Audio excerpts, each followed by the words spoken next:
pakateny izao indray raha dia iangaviana raha matofolo lefitra maky ny tapany faharoa amin'ny fanapahana.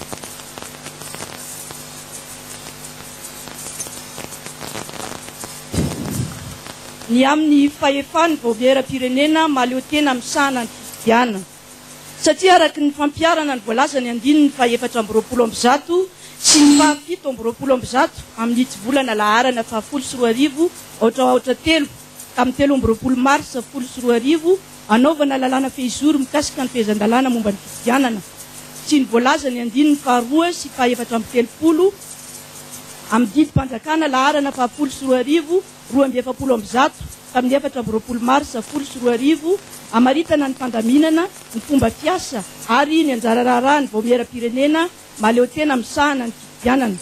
ary ireo rijateny mifanesy mameno izany indrindrindrindra ny andininy faharoa amby efapolo sy ny fahatelo amby efapolo amin'ny didim-panjakana laharana fahafolo sy roa arivo telo ambinifolo sy valonjato tamin'ny roapolo septambra folo sy roa arivo amaritana ny fepetra fampiarana ny fehezan-dalàna momba ny fifidianana amin'ny fitsapaka evi-bahoaka mikasika ny lalam-panorenana ny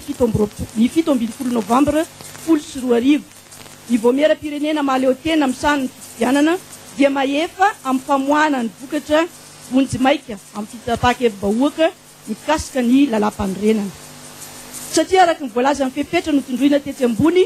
ny vaomeram-pirenena mahaleo tena misahana ny fifidianana no mamoaka ny vokatra vonjimaika amin'ny fitsapaka evi-bahoaka mikasika ny lalam-panorenana ao anatin'ny 10 andro aoriany nandraisana ny valopy mihidy farany avy amin'ireo sampana tena miandraikitra ny fanisam-bato satria ny 20 novambra folo sy roa arivo no tonga teto amin'ny foibe toerany vaomeram-pirenena mahaleo tena misahana ny fifidianana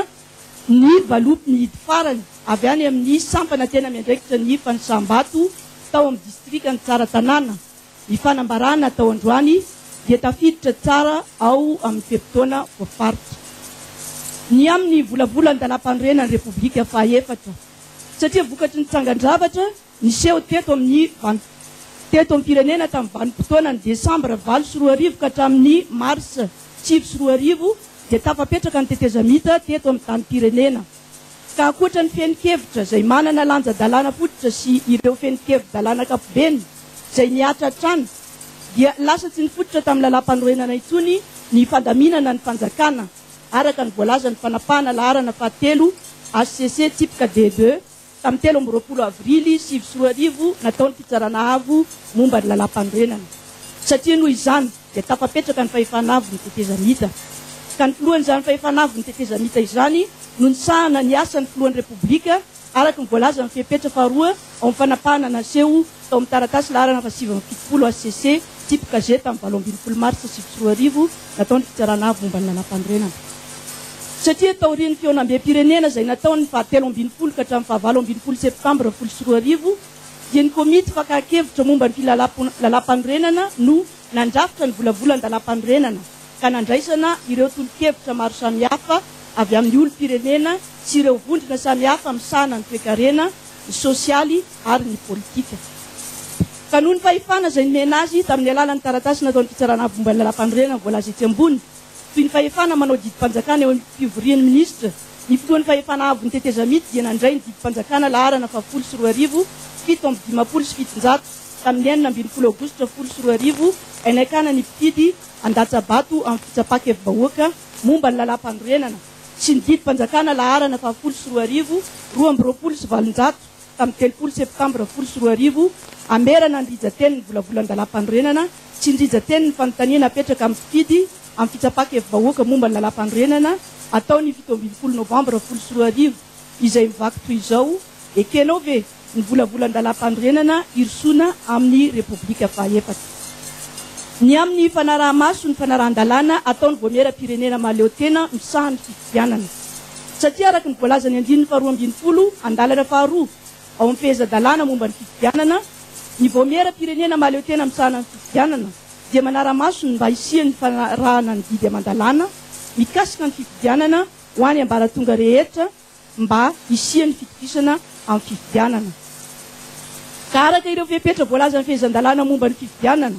ny vaomeram-pirenena mahaleo tena misahana ny fifidianana dia manao ny fanaraha-maso ny fanarahan-dalàna amin'ireo atota-taratasy fifidianana tonga teo anatrehany ka ankoatr'izany ny andininy fa raiky amby efapolo amin'ny vidy mpanjakana laharana fahapolo sy roa arivo telo ambinifolo sy valonjato amaritana ny fepetra apiarana nitsy volana laharana fahapolo sy roa arivo ohatraohatra telo tamin'ny telo amby roapolo maritsa folo sy roa arivo anaovana lalàna fehizory mikasika ny fehezan-dalàna momba ny fifidianana amin'ny fitsapakevy-bahoaka mikasika ny lalam-panorenana ny fito ambinifolo novambra folo sy roa arivo dia manamafy ao amin'ny andalana faharoa fa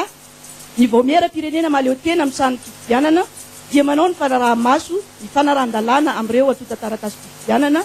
ka mijery ireo tsy fanarahan-dalàna nisy tamin'izany ary manapa-kevitra amin'izany na ho raisina na ho foanana ny vokatra ao amin'ny birao fandatsaham-bato voakasika izany ny amin'ny fanafoanana ny vatom-pifidianana satria noho ireo fahefana manara-maso ny fanarahan-dalàna voalaza etsy ambony ny vaomera-pirenena mahaleotena amin'ny sany fifidianana dia nanao ny fanafoanana ireo vatom-pifidianana ao amin'ireo birao fatanjahavato ka 2 sy 903 vatom-pifidianana no nifoanana tao rian'ny fanafoanana manontolo ny vokatra tao amina birao fandatsaham-bato sasasasany izay hita ao amin'ny lisitra ao amin'ny tovana ary zany dia noho ny fanitsakitsana didy aman-dalàna izay hita soritra tamin'ny tsy fanajana ireo fombafomba tsy maintsy tamperaina toy ny lisy mpifidianana toy ny faranana tsy natao soniana tsy nasiana tova-tsoni na koa tsy nampiarahana tamin'ireo atota taratasy fifidianana ka toy izany koa ny vokatra ao amin'ny birao fandatsaham-bato sasasasany izay tsy azo kirakiraina ireo atota taratasy fifidianana tao ka ireo tsangan-javatra ireo dia hita tao amin'ny birao fandatsaham-bato sasasasany ao amin'reto distrika ireto Antananarivo Atsimondrano Atsirabe voalohany Sambava Vangaindrano Manakara Mitsinjo Vatomandry Bekily Taolagnaro ary Betiokatsimo ny amin'ny tifisiany raharaham-pifidianana tao amin'ny birao fandatsaham-bato sasasasany satria araka ny fitanana tsoratra nataon'ireo sapana tena miandraikitra ny fandatsaham-bato dia tsy nisy ny raharaham-pifidianana tamin'ny birao fandatsaham-bato 7 izay hita ato amin'ny lisitra amin'ny tovana ary izany dia noho ny antony tsy fandriam-pahalemana na noho ny antony tsy azo anoarana satria na izany aza araka ny didy fakatahaka maro toerana milaza fa ny tifisiany raharaham-pifidianana na ny tifisiany vokatra avy amin'ny birao fandatsaham-bato sasasasany dia tsy miantraika amin'ny vokatry ny fanehoana ny akady betsahan'ny mpifidy ny safidiny sotra andramatoa filolefitra rehefa izany ary no ireo